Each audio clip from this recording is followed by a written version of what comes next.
Abraxas, c'est celui qui permet l'apparition des formes dans cet univers. D'ailleurs, les anciens druides, les anciens alchimistes, les anciens mages l'avaient compris et la formule abracadabra est directement liée à Abraxas. Abracadabra, apparition, manifestation.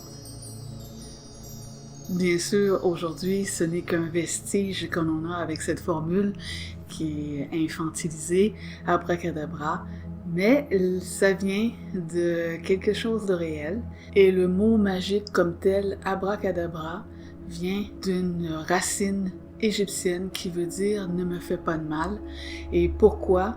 Parce que c'est une énergie qui est tellement forte, tellement puissante, qu'un homme sans son esprit qui est mis face à elle serait complètement englobé par elle.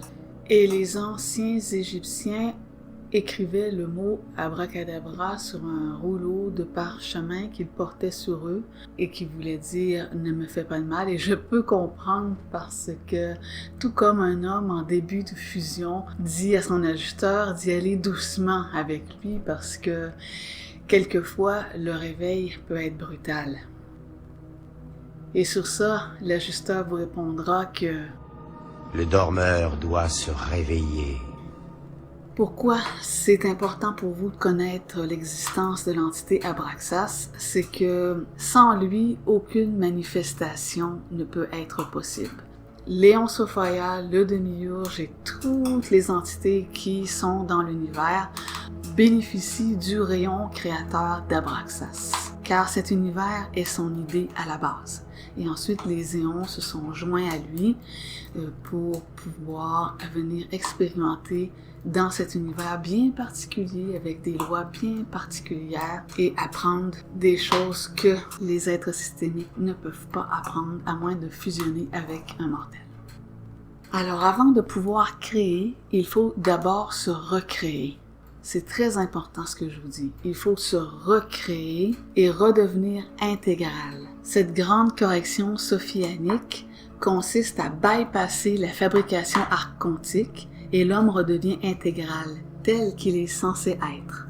N'oubliez pas que l'homme est un dieu affaibli et qu'il doit regagner sa toute-puissance qu'on lui a enlevée. Et Abraxas est en lien direct avec cette opération car il soutient les éons, dont le Luminus Epinoia de Sophia, que vous allez utiliser dans le plan imaginal. Vous voyez, tout se tient. Abraxas est un éon, c'est le plus grand des éons. Abraxas, c'est le verbe, la direction et le changement. Abraxas, c'est l'effet. Il porte en lui la lumière du plan systémique et la noirceur des mondes manifestés. Il est le midi et le minuit des âmes. Aucun homme ne peut l'appréhender sans devenir fou, ni le regarder sans perdre la vue. Aller vers lui serait de l'inconscience, l'adorer vous garantirait la mort noire, l'observer de loin est ce qui est le plus prudent à faire, et lui résister est gage de salut. Le concepteur de cette matrice, qu'on appelle par différents noms, a tenté de se faire passer pour ce grand éon. Et c'est pour ça que les Juifs l'associent à lui, mais il n'en est rien. C'est quelqu'un qui est très, très, très éloigné de la matrice, tout en supportant, comme je vous ai dit plus tôt, Léon Sophia. Car la grande correction individuelle doit se faire et peut se faire en ce moment. Le démiurge a tenté et tente de copier justement cette entité qui règne sur 365 royaumes et on retrouve 365 jours dans le calendrier du démiurge. Alors, vous voyez, il y a beaucoup de correspondances, je pourrais en nommer plusieurs comme ça.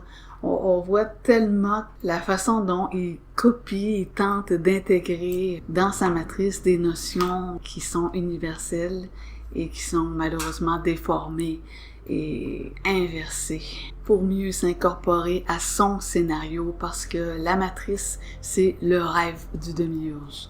Et vous avez consenti à participer à son rêve et il a besoin, désespérément besoin de votre participation dans son rêve. Mais c'est maintenant à vous de décider quel niveau de participation vous voulez lui offrir.